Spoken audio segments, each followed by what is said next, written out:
Hey everybody, it's Irene with BrainStormAcres, and today I'm making yogurt.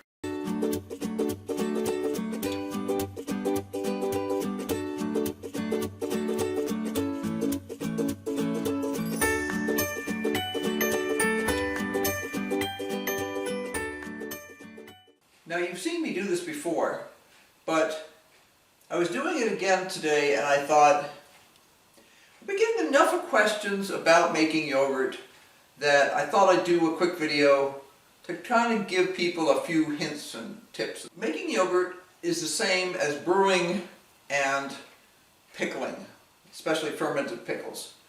It's the good bugs against the bad bugs. And your goal is to keep everything as sanitary as possible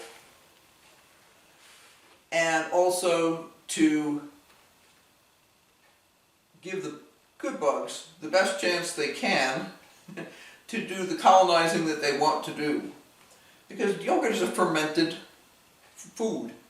You've taken milk, we pasteurize it in this case in my Instapot.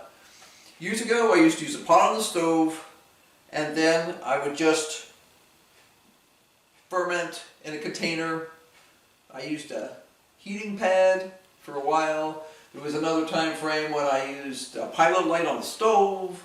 There was another time frame when I used one of these fancy little yogurt makers that I got at a yard sale. There's lots of ways to do it. The basic issue is the milk has to be completely sterile. It has to be cooled down to less than 115 degrees. Otherwise you'll kill your yogurt culture. And then you let it sit at just the right temperature in order to make it grow the way you want it to and the yogurt to turn out the way you want it to. Now, what I'm doing right now is I am boiling jars. Now, that may seem a little excessive, but I make a half gallon of yogurt at a time. And in order for that yogurt to last, the jars need to be pretty darn clean. Now, this will never be lab sterile, but my jars are clean to start with. I boil them in hot water for more than a minute. Then I move them upside down. Remember, stuff falls down, it doesn't fall up so much. So you put a piece of paper towel on the countertop. Paper towel is made sanitary by the process in which it is made. And as long as it's been kept dry, it will be pretty darn bug-free.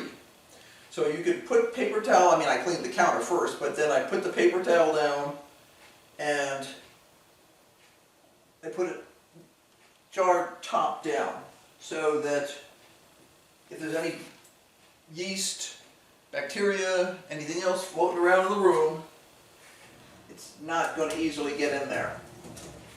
I have my jar lids in here. I have my rings here. Oops.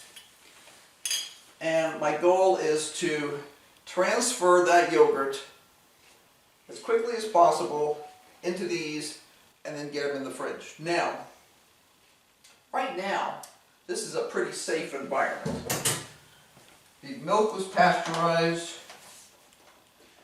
in this container. It was then allowed to cool. The way I cool it is I cool it as quickly as possible by actually taking it out, covering it with saran wrap because I don't want stuff falling in, and I set it in a bowl of cool water and I set the timer.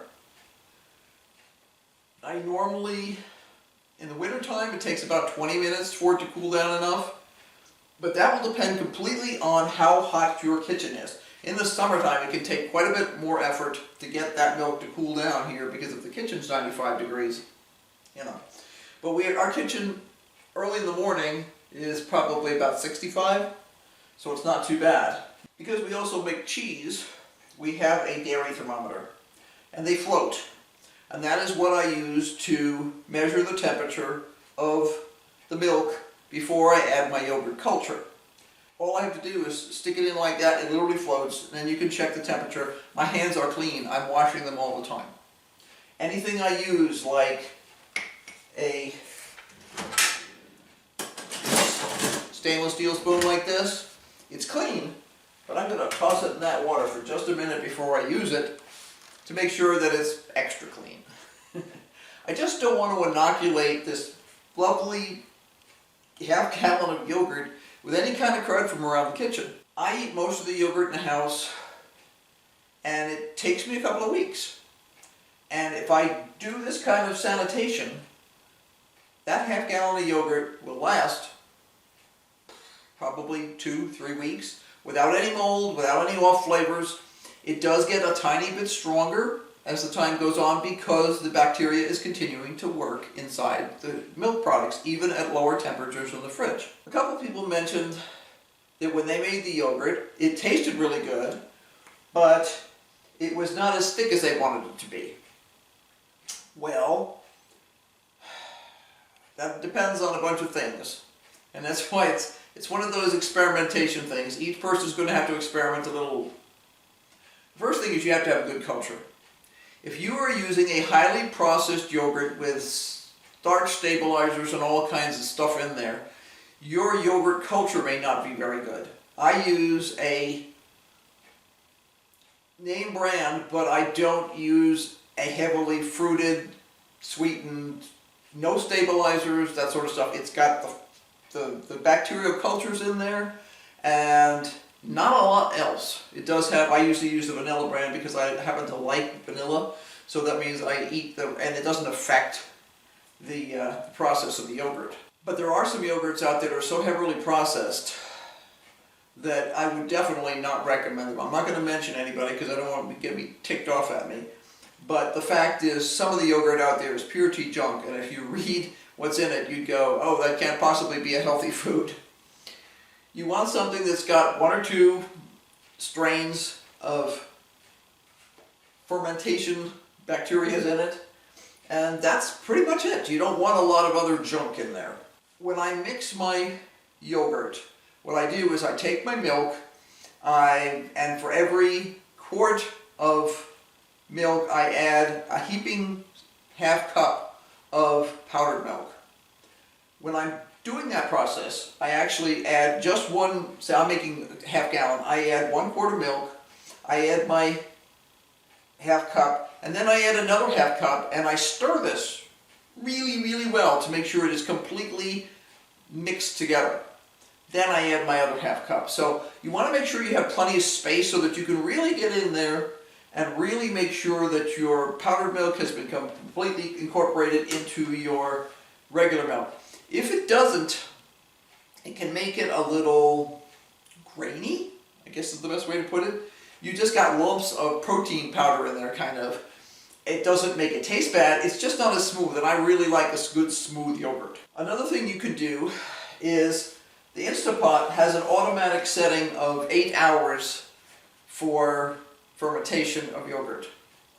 I do mine for 9 hours now because I find out I get a thicker, better fermented product with the culture that I'm using. Now, you're going to have to play with that if you're, and I'm not stingy. Like, I think the actual recipe says 3 tablespoons of yogurt per quart of milk. If I throw in 4 or 5, it's not a sin.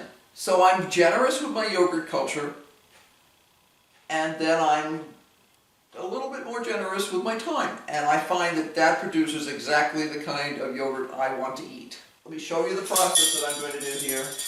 And it's not amazing. It's pretty much just sanitation. Lid comes off, moves over to the side. I did not tilt it. If I tilted it, any moisture that's on the inside is going to go back in here. And the point is to create a nice thick yogurt. This is up. This has been boiled too. This just came out of the hot water.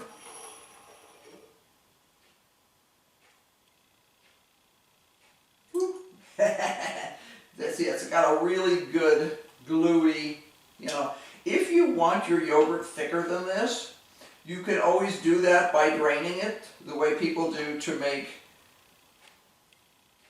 Greek yogurt, but to be honest, once this has been refrigerated, it thickens up more. Now I will fill this pretty much to the top on this jar. I really don't want to add too much extra air in there because I just view air as a possible source of contamination.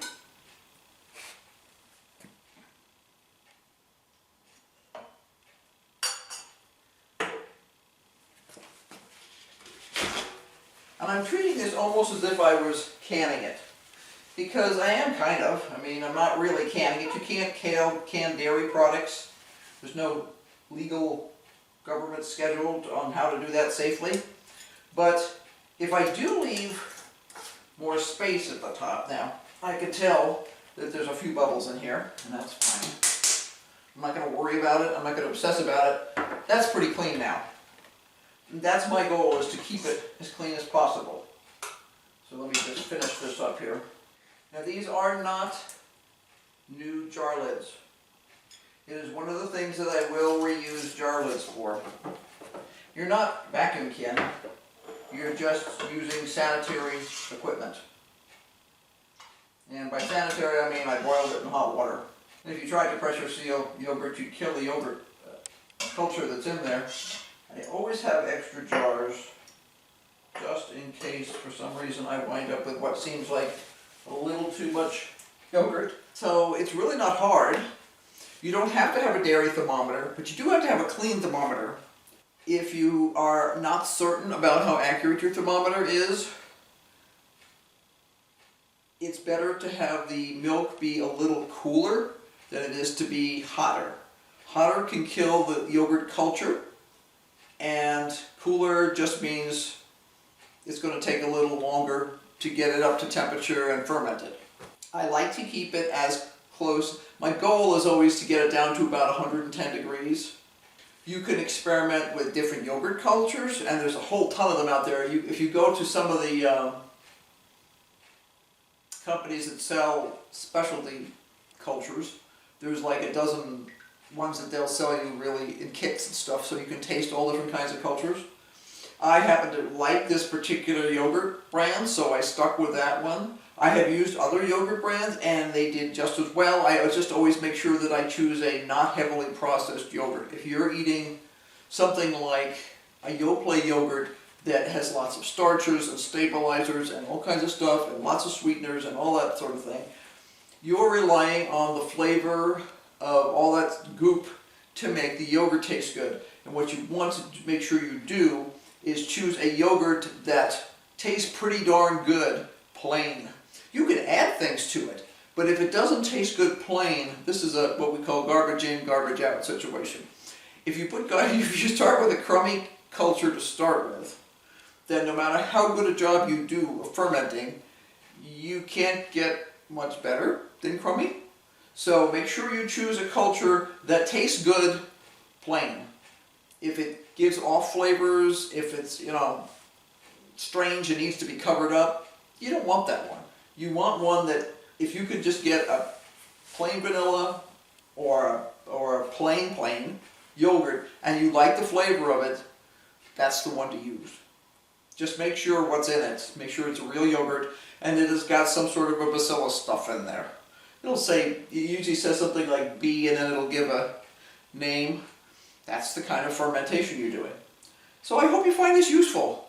I love making my own yogurt. It means that I don't have to think about, gee, is there a snowstorm out there? As long as I have decent milk and I stick all this in the fridge and it's waiting there for me. And it stays for at least 2 weeks. When I'm being sanitary like this, which I am all the time, 3 weeks is not unheard of. Like I say, it gets a little stronger, it gets a little more acidic, but I can live with that. And I do not add any sweetener to it. It is just used the way it is. I like it over granola. It's also good with fruits and stuff like that. There are certain kinds of fruits it's yummy with. So, be sure to like, subscribe, hit that notification bell, because making yogurt's fun. And it's very economical, actually. And if you're using something like an Instapot, it's darn easy too, because you just follow the instructions in the in the book, and I walk away from it and come back 9 hours later and it's yogurt. I did a whole day's worth of work today, all kinds of stuff. Didn't have to stand here and watch it. If you have any questions about things that have gone wrong with your own yogurt, put them down in the show notes and I'll do my best to answer them. I'm not an expert on yogurt cultures, but I do know a thing or two about various types of cultures that are used for making cheese and yogurt. So, until next time, have a great week. Bye.